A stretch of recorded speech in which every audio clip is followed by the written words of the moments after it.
안녕하세요. 지식생활입니다. 다시 만나 뵙게 되어 반갑습니다. 지난 겨울철 건강 완전 정복 1편에서는 저 심장내과 전문의 이현우와 함께 겨울철 혈관 건강을 위협하는 끈적이 피를 청소하는 법에 대해 자세히 알아봤습니다. 혈관이라는 생명의 도로를 깨끗하게 정비하는 법 이제 모두 잘 알고 계시리라 믿습니다. 그런데 여기서 한 가지 질문을 던지시는 분들이 계실 겁니다. 심장 혈관을 보는 의사가 왜 면역력 이야기를 할까? 하고 말이지요. 아주 좋은 질문입니다. 그 이유는 혈관 건강과 면역력은 마치 한 수레를 끄는 두 개의 바퀴와도 같아서 절대로 따로 떼어놓고 생각할 수 없기 때문입니다. 혈관이라는 도로가 잘 닦여 있어야 면역세포라는 우리 몸의 훌륭한 군대가 적이 나타난 곳까지 신속하게 이동하여 싸울 수 있습니다. 반대로 도로가 막히고 망가지면 군대는 제 실력을 발휘할 수 없게 되지요. 또한 혈관과 면역 시스템을 동시에 공격하여 망가뜨리는 공공의 적, 만성염증이라는 개념을 이해하기 위해서라도 이 둘의 관계를 반드시 알아야만 합니다. 그래서 오늘 이 시간에는 지난 시간에 이어 우리 몸을 지키는 또 다른 축, 바로 면역력에 대해 이야기하려 합니다. 스치기만 해도 살을 애는 듯한 수만 개의 바늘로 온몸을 찌르는 듯한 끔찍한 고통, 대상포진. 그리고 별거 아니라고 생각했던 감기가 목숨을 앗아가는 폐렴으로 돌변하는 이유. 이 모든 문제의 뿌리에는 겨울철 속수무책으로 무너지는 우리 몸의 방패, 바로 면역력이 있습니다. 오늘 저와 함께 무너진 면역력을 다시 굳건한 성벽처럼 쌓아 올리는 비법을 알아보시겠습니다.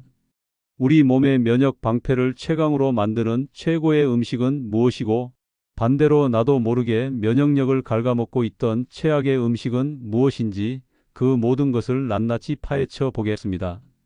오늘 영상 역시 지난 시간에 이어 여러분의 겨울을 그리고 남은 인생을 건강하게 만들어줄 귀한 지혜가 담겨 있습니다. 저희 지식생활 채널 아직 구독하지 않으셨다면 지금 바로 구독 버튼 꾹 눌러주시고 이 중요한 건강 정보를 주변의 소중한 분들과도 함께 나눠주시기 바랍니다. 그럼 지금부터 시작하겠습니다. 우리 몸의 훌륭한 군대인 면역 시스템이 왜 유독 겨울이라는 계절 앞에서 힘없이 약해지는 걸까요? 그 이유를 알기 위해 면역력이 무너졌을 때 우리 몸에 나타나는 가장 대표적이고 고통스러운 질환 두 가지를 먼저 살펴보겠습니다. 첫 번째는 제가 잠자는 용의 기습이라고 부르는 바로 대상포진입니다. 대상포진은 사실 외부에서 새로운 바이러스가 침투해서 생기는 병이 아닙니다. 우리 몸속에 이미 수십 년간 숨어 지내던 바이러스가 다시 깨어나 활동을 시작하는 병이지요. 아마 이 영상을 보시는 대부분의 분들이 어린 시절에 수두를 앓았던 기억이 있으실 겁니다. 그때 우리를 괴롭혔던 그 수두 바이러스가 병이 다 나은 뒤에도 완전히 사라지지 않고 우리 몸에 신경세포가 모여있는 곳, 특히 척추뼈 근처의 신경절이라는 곳에 조용히 잠복해 들어갑니다. 수십 년 동안 우리의 건강한 면역체계는 마치 성을 지키는 늠름한 경비병처럼 이 잠자는 용, 즉 수두 바이러스가 깨어나지 못하도록 철통같이 감시하고 억제하는 역할을 합니다. 그런데 나이가 들거나 과로나 극심한 스트레스를 겪거나 다른 질병으로 인해 우리 몸의 면역력이 약해지면 어떻게 될까요? 경비병의 수가 줄어들거나 경비병들이 지쳐서 조는 틈이 생기게 됩니다. 바로 그 순간 수십 년간 웅크리고 있던 바이러스는 기회는 지금이다 하고 깨어나 자신이 숨어있던 신경을 타고 피부를 향해 맹렬하게 돌진하기 시작합니다.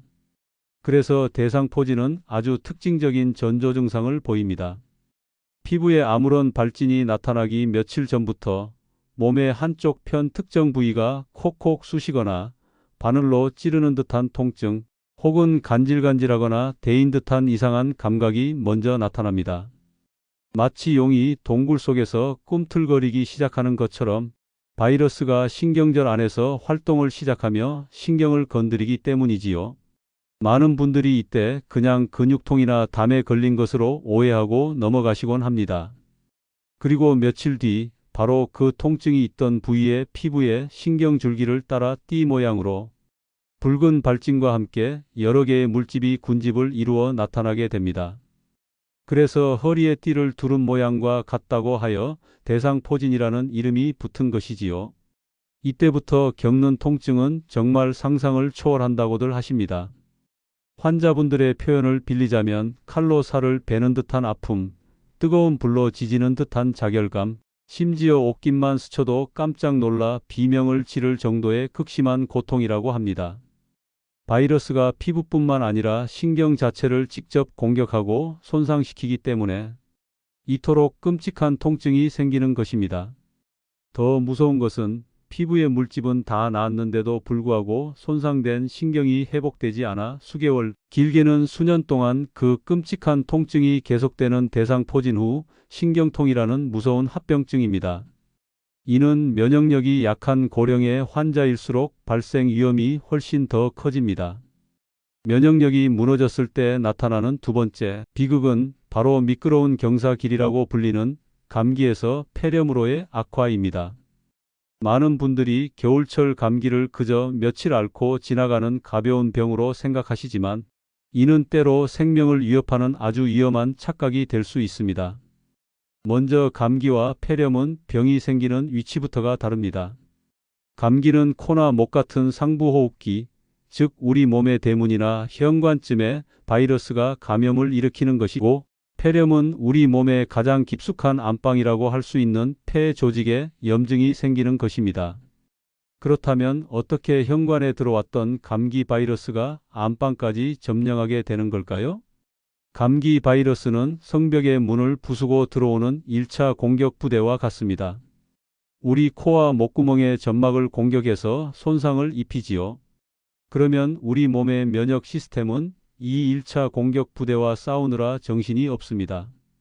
콧물, 기침, 가래 같은 증상들이 바로 이 전투의 흔적입니다. 그런데 겨울철에 차고 건조한 공기는 이 전투를 더욱 힘들게 만듭니다. 가뜩이나 바이러스의 공격으로 손상된 우리 호흡기의 1차 방어선, 즉 점막과 그 위에서 외부 침입자를 걸러 밖으로 내보내는 섬모라는 작은 털들의 기능을 더욱 약화시키기 때문입니다. 결국 성문은 부서지고 성벽을 지키던 병사들은 지쳐 쓰러진 상황이 되는 겁니다. 바로 이때 훨씬 더 강력하고 치명적인 2차 공격 부대, 예를 들면 폐렴 구균 같은 세균들이 기다렸다는 듯이 이 무너진 방어선을 뚫고 몸속 깊숙한 폐까지 무혈입성하게 되는 것입니다. 폐에 침투한 세균들은 빠르게 증식하며 염증을 일으키고 이로 인해 산소 교환이 이루어지는 중요한 공간인 폐포가 고름과 체액으로 가득 차게 됩니다. 숨을 쉬어도 산소가 몸으로 들어오지 못하니 숨이 차고 고열에 시달리며 심하면 목숨까지 잃게 되는 것이지요. 특히 면역력이 약한 어르신들이나 다른 만성질환을 앓고 계신 분들에게는 이 미끄러운 경사길이 훨씬 더 가파르고 위험하게 작용합니다. 자, 그렇다면 이 모든 문제의 근원인 면역력, 왜 겨울에 더 약해지는 걸까요? 아마 체온이 1도 떨어지면 면역력이 30%나 감소한다는 말을 들어보셨을 겁니다. 많은 분들이 철석같이 믿고 계신 이야기인데요. 사실 의학적으로 이 말이 아주 정확하게 입증된 사실이라고 보기는 어렵습니다. 면역력이라는 개념 자체가 워낙 복잡하고 체온 변화와 면역, 세포의 활동 감소량을 정확히 30%라고 측정하기는 현실적으로 불가능에 가깝기 때문입니다. 하지만 이 말이 완전히 틀렸다고 할 수도 없습니다. 그 속에는 아주 중요한 건강의 원리가 숨어 있기 때문이지요. 우리 몸의 모든 신진대사, 즉 생명활동은 수많은 효소의 작용을 통해 이루어집니다. 면역세포가 활동하는 것 역시 마찬가지입니다. 그런데 이 효소들은 아주 예민해서 섭씨 36도 5부에서 37도 사이의 아주 좁은 온도 범위에서 가장 활발하게 일합니다. 만약 우리 몸의 중심 체온이 이보다 낮아지면 어떻게 될까요? 마치 약한 불에 음식을 조리하는 것처럼 효소들의 반응 속도가 느려지고 전반적인 기능이 떨어지게 됩니다. 이는 당연히 면역세포들의 활동성 저하로 이어질 수 있는 것이지요. 또한 제가 지난 시간에 강조했던 혈액순환과도 깊은 관련이 있습니다. 몸이 차가워지면 우리 몸은 열을 뺏기지 않으려고 혈관을 수축시키는데, 이는 우리 몸의 군대인 면역세포들이 혈액이라는 도로를 타고 감염 부위로 신속하게 이동하는 것을 방해하는 요인이 될 수 있습니다. 그렇다면 돈 안 들이고 우리 몸의 체온을 건강하게 유지하는 가장 확실한 방법은 무엇일까요? 바로 우리 몸의 가장 큰 열 생산 공장인 근육을 키우는 것입니다. 우리 몸이 만들어내는 열의 상당 부분이 바로 근육에서 나옵니다. 근육량이 많을수록 기초 대사량이 높아져 평소에도 더 많은 열을 만들어낼 수 있지요. 거창한 운동이 아니더라도 괜찮습니다. 평소에 계단을 자주 이용하고 텔레비전을 보면서 앉았다 일어나는 스쿼트 동작을 몇 번이라도 반복하는 것만으로도 허벅지 같은 큰 근육을 유지하는 데 아주 큰 도움이 됩니다. 따뜻한 물을 자주 마셔 몸을 데워주고 얇은 옷을 여러 겹 겹쳐 입어 체온을 보존하는 생활의 지혜도 물론 중요합니다. 그렇다면 이토록 혹독한 겨울의 공격 속에서 속수무책으로 무너지는 우리 몸의 방어선을 어떻게 다시 굳건한 성벽처럼 쌓아 올릴 수 있을까요? 값비싼 보약을 찾기 전에 먼저 우리의 부엌과 식탁을 돌아보아야 합니다. 오늘 저는 여러분의 면역 성벽을 단단하게 만들어줄 최고의 건축가, 즉 최고의 음식들을 소개해 드릴 겁니다. 그리고 동시에 우리도 모르는 사이에 성벽을 안에서부터 허물어뜨리고 있던 최악의 배신자, 즉 최악의 음식들까지 낱낱이 고발하려 합니다. 먼저 우리 몸의 군대를 강하게 훈련시키는 최고의 음식들부터 만나보겠습니다. 첫 번째로 제가 강력하게 추천하는 음식은 바로 바다의 우유라고 불리는 굴입니다. 저는 굴을 면역 세포를 만드는 공장의 핵심 공장장이라고 부릅니다. 그 이유는 바로 굴에 압도적으로 풍부하게 들어있는 아연이라는 영양소 때문입니다. 우리 몸의 면역 시스템에서 가장 중요한 역할을 하는 정예부대가 바로 T세포라는 백혈구입니다.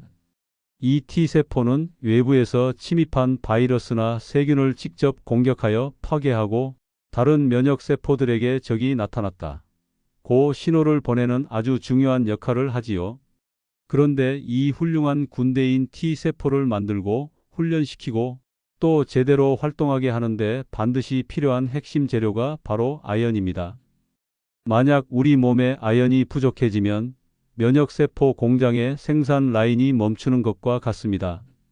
새로운 병사를 충분히 만들어내지 못하고 이미 있는 병사들도 힘이 없어 제대로 싸우지 못하는 그야말로 오합지졸의 군대가 되어버리는 것이지요. 특히 감염 초기 단계에서 바이러스의 증식을 억제하는 데 아연은 아주 결정적인 역할을 합니다.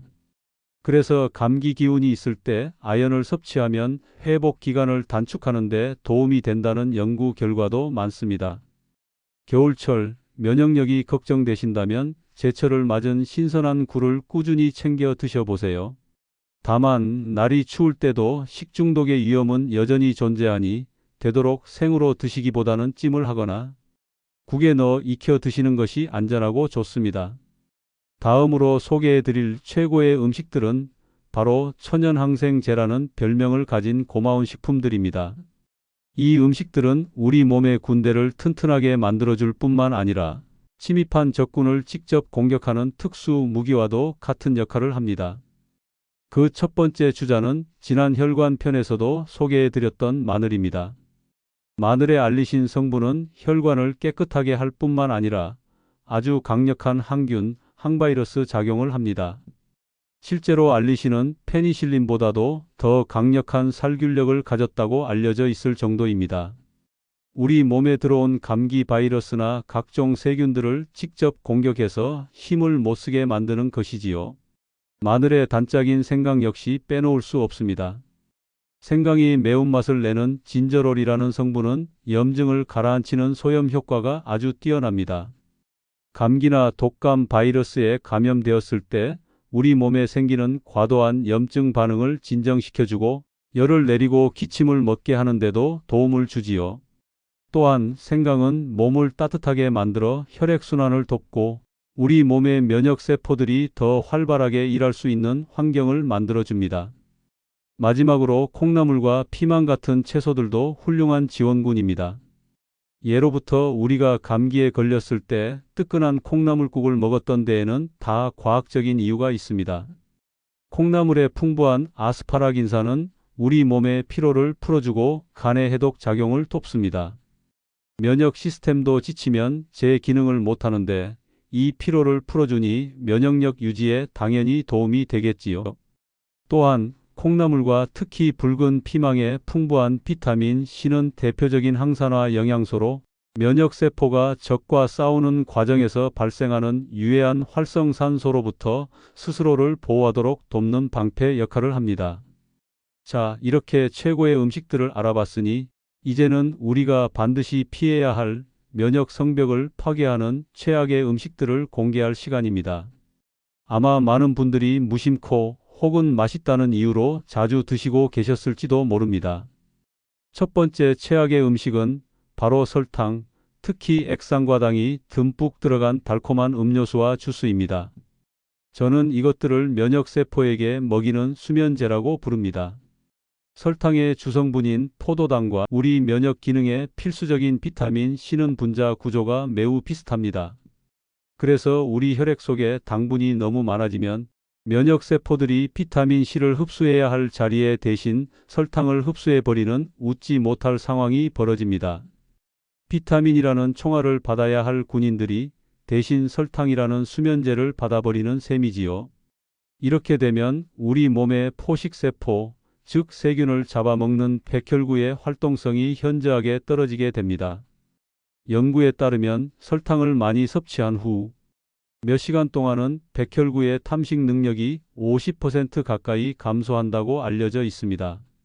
몸에 좋다고 생각해서 드시는 과일 주스 역시 식이섬유가 제거된 단순당 덩어리일 뿐이니 주의하셔야 합니다. 두 번째 최악의 음식은 바로 튀긴 음식과 가공식품입니다. 이들은 우리 몸에 염증이라는 불을 지르는 방화범과도 같습니다. 높은 온도에서 기름에 튀긴 음식이나 여러 단계의 가공을 거친 식품들에는 우리 몸의 염증 반응을 촉진하는 오메가6 지방산이나 트랜스 지방이 많이 들어 있습니다. 또한 조리 과정에서 최종 당화산물이라는 아주 해로운 물질이 만들어지는데 이 물질 역시 강력한 염증 유발인자입니다. 우리 몸에 만성적인 염증이 있다는 것은 소방서의 출동 능력이 한정되어 있는데 동네 여기저기에서 자잘한 불이 계속 나고 있는 것과 같습니다. 면역 시스템이 이 자잘한 불들을 끄느라 정신이 팔려 정작 큰 불, 즉 진짜 바이러스나 세균이 침입했을 때 신속하고 강력하게 대응할 힘이 부족해지는 것입니다. 마지막으로 경계해야 할 것은 바로 과도한 알코올입니다. 적당한 음주는 혈액순환에 도움이 된다는 말도 있지만 어디까지나 적당했을 때의 이야기입니다. 과도한 음주는 우리 몸의 방어 시스템 전체를 교란시키는 부패 세력과도 같습니다. 알코올은 우리 면역력의 70% 이상을 담당하는 장 점막을 직접적으로 손상시키고 장내 유익균의 생태계를 파괴합니다. 또한 우리 몸의 해독 공장인간에 큰 부담을 주어 전반적인 신체 기능을 떨어뜨리고 면역세포가 서로 소통하는 데 사용하는 중요한 신호 물질의 생산을 방해하여 면역 시스템을 혼란에 빠뜨립니다. 연말연시 잦은 술자리가 겨울철 당신의 면역력을 무너뜨리는 가장 큰 적이 될 수 있다는 사실을 꼭 기억하시기 바랍니다. 최고의 음식으로 성벽을 쌓고 최악의 음식으로 성문을 열어주는 어리석은 행동을 피하는 것. 이것이 바로 겨울철 면역 관리의 가장 기본이 되는 지혜입니다. 지금까지 우리는 면역이라는 튼튼한 성벽을 쌓아 올릴 최고의 음식들과 그 성벽을 허물어뜨리는 최악의 음식들에 대해 자세히 알아봤습니다. 좋은 것을 챙겨 먹고 나쁜 것을 피하는 것. 이것만으로도 여러분의 겨울은 훨씬 더 건강해질 수 있습니다. 그런데 여기서 한 걸음만 더 나아가 볼까요? 혹시 하나 더하기 하나가 둘이 아니라 셋 혹은 넷이 되는 마법 같은 효과에 대해 들어보셨나요? 바로 시너지, 우리말로는 상승효과라고 하지요. 각각도 훌륭하지만 둘이 만났을 때 서로의 장점을 극대화시켜 상상 이상의 효과를 내는 것을 말합니다. 놀랍게도 우리가 매일 먹는 음식들 사이에도 이런 환상적인 궁합이 존재합니다.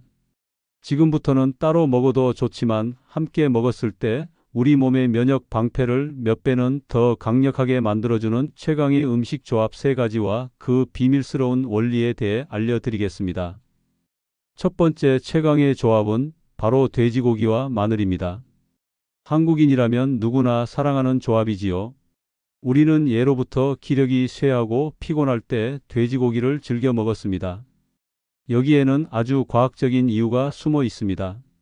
돼지고기, 특히 기름기가 적은 살코기 부위에는 우리 몸의 에너지 발전소를 돌리는 데 반드시 필요한 필수 연료, 바로 비타민 B1이 아주 풍부하게 들어 있습니다.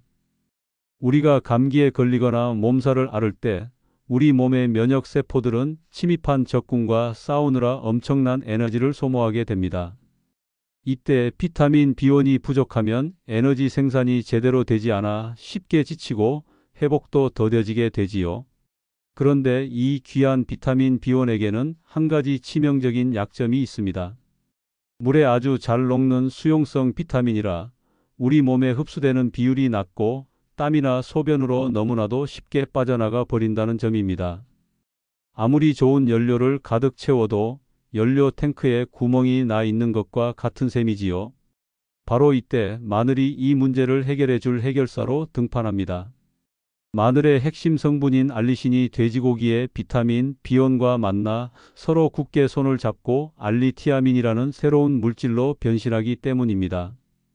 비타민 B1이 알리티아민으로 변신하는 순간 마법 같은 일이 벌어집니다.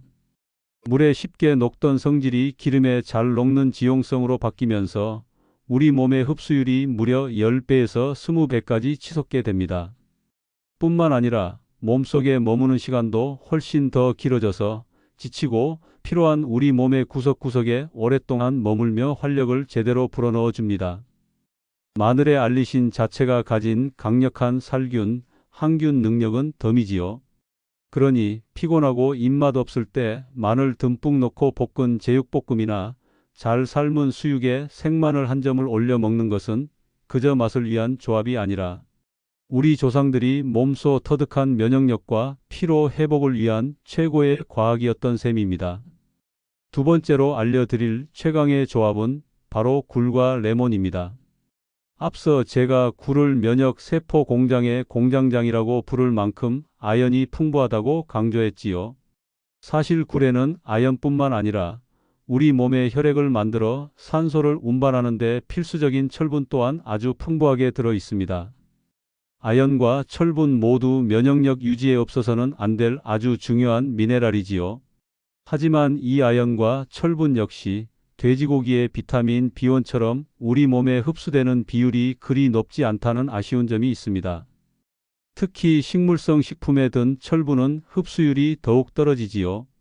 그런데 상큼한 레몬에 풍부하게 들어있는 비타민 C가 바로 이 아연과 철분의 흡수율을 극적으로 높여주는 마법사 역할을 합니다. 비타민 C는 우리 몸이 흡수하기 어려운 형태의 철분과 아연을 아주 흡수하기 쉬운 형태로 바꿔주는 특별한 능력을 가지고 있습니다. 우리가 신선한 굴 위에 레몬즙을 살짝 뿌려 먹는 것은 단순히 비린 맛을 잡고 풍미를 더하는 것을 넘어서 굴이 가진 최고의 영양소인 아연과 철분을 단 한 방울의 손실도 없이 우리 몸속으로 고스란히 가져오는 가장 과학적이고 지혜로운 영양 섭취 방법인 것입니다. 그러니 앞으로 굴을 드실 기회가 생긴다면 꼭 레몬 한 조각을 곁들여 보시기 바랍니다. 흡수율을 극대화하는 최고의 짝꿍 잊지 마세요. 마지막 세 번째 최강의 조합은 바로 요거트와 견과류 그리고 베리류입니다. 이 조합은 제가 장마이너스 면역 축의 수호자라고 부르는 우리 면역 시스템의 뿌리를 튼튼하게 만드는 조합입니다. 우리 면역력의 70% 이상이 장에 존재한다는 말, 이제는 많은 분들이 알고 계실 겁니다. 장 속에는 수백 조 마리의 미생물이 살고 있는데 이 미생물 생태계의 균형이 잘 맞아야 우리 몸의 면역 시스템이 안정적으로 유지됩니다. 플레인 요거트의 풍부한 프로바이오틱스는 바로 이 장내 미생물 생태계에 투입되는 우리 편 즉 유익균 군대입니다. 하지만 이 훌륭한 군대를 우리 장에 그냥 보내주기만 한다고 해서 끝나는 것이 아닙니다. 군대가 잘 싸우려면 밥을 먹어야겠지요? 그 군대의 밥, 즉 유익균의 먹이가 되는 것이 바로 프리바이오틱스라고 불리는 식이섬유입니다. 이 프리바이오틱스는 바로 호두나 아몬드 같은 견과류와 블루베리 같은 베리류에 아주 풍부하게 들어 있습니다. 즉, 요거트를 통해 프로바이오틱스라는 군대를 장에 보내주고 동시에 견과류와 베리류를 통해 그 군대가 굴지 않고 잘 싸울 수 있도록 프리바이오틱스라는 군량미를 함께 보급해주는 완벽한 전략인 셈입니다. 이렇게 장내 환경이 유익균이 살기 좋은 상태로 바뀌면 우리 몸의 면역력이 튼튼해지는 것은 당연한 결과입니다. 여기에 더해 베리류의 풍부한 안토시아닌과 견과류의 비타민 E는 강력한 항산화 작용으로 우리 면역세포가 늙고 손상되는 것을 막아주기까지 하니 그야말로 금상첨화라 할 수 있겠지요. 아침 식사로 설탕이 들어가지 않은 플레인 요거트에 고소한 견과류 한 줌과 상큼한 블루베리를 얹어 드시는 습관, 오늘부터 한번 시작해 보시는 건 어떨까요? 자, 오늘은 이렇게 따로 먹어도 좋은 음식들을 함께 먹었을 때 우리 면역력을 몇 배로 증폭시키는 환상의 음식 조합들에 대해 알아봤습니다. 음식 하나를 먹더라도 그 효과를 극대화하는 지혜를 아는 것. 이것이 바로 건강한 삶으로 가는 지름길이 아닐까 생각합니다. 오늘 저와 함께 겨울철 면역력에 대한 많은 이야기를 나눠봤습니다. 면역력이 왜 떨어지는지, 대상포진과 폐렴이 얼마나 무서운지, 그리고 면역력을 지키기 위해 무엇을 먹고 무엇을 피해야 하는지, 나아가 그 효과를 극대화하는 음식궁합까지 살펴보았지요. 결국 면역력 관리의 핵심은 아주 특별하고 대단한 보약을 찾는 것이 아니라 매일 마주하는 식탁에서 좋은 것을 더하고 나쁜 것을 빼는 꾸준하고 지혜로운 노력에 있다는 사실을 꼭 기억해 주셨으면 합니다. 지금까지 우리는 1편에서는 혈관을, 오늘 2편에서는 면역을 이렇게 각각 따로따로 살펴보았습니다. 하지만 다음 시간에는 이 모든 이야기의 마지막 퍼즐 조각을 맞추려 합니다. 혈관을 공격하고 면역력을 무너뜨리는 보이지 않는 공공의 적, 만성염증의 정체는 무엇일까요? 혈관과 면역, 이 두 마리 토끼를 한 번에 잡을 수 있는 궁극의 건강 비법은 과연 존재할까요? 다음 겨울철 건강 완전 정복 마지막 3편에서는 마늘과 이것을 함께 먹었을 때 우리 몸에서 벌어지는 놀라운 시너지 효과와 그 과학적 근거에 대해 마침내 공개하겠습니다. 마지막까지 저희 지식생활과 함께 하셔서 겨울 건강의 모든 비밀을 완전하게 정복하시기 바랍니다. 오늘 내용이 도움이 되셨다면 구독과 좋아요, 그리고 소중한 분들께 이 영상을 공유하는 것 잊지 마시기 바랍니다. 지금까지 지식생활의 이현우였습니다. 감사합니다.